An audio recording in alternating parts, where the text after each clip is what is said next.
There was a question about the subsidy savings. Where has it gone to?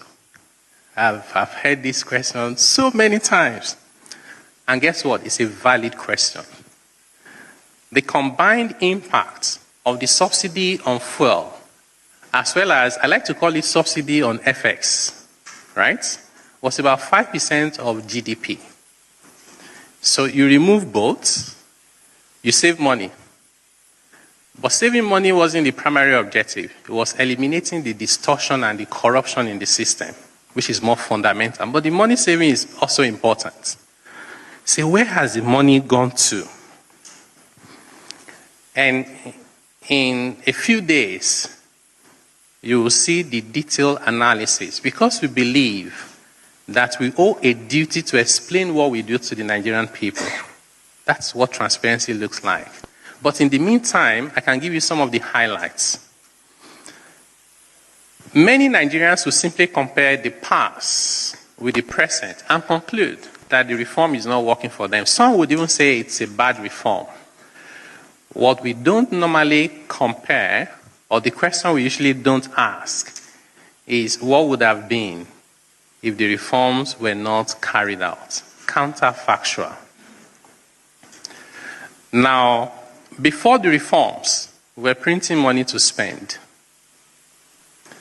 Interest rates was about 8%. Minimum wage was 30,000 naira. If you just think about those three, those are big numbers. If you stop printing, the spending doesn't disappear. You need to finance the money you were printing before. That was part of where the savings went. Because the reforms induced higher prices, interest rates went up. So instead of paying 8% on our debt, we're paying as high as 24%. When you need to service debt, you don't debate it whether you need to pay. You can't negotiate it. You pay, and you pay on time. Minimum wage went up from 30,000 naira to 70,000 naira. That's almost double the wage bill of the government. In addition to other important spending, like the NEL fund, where over 1.5 million students receive not only their tuition, but stipend on a monthly basis.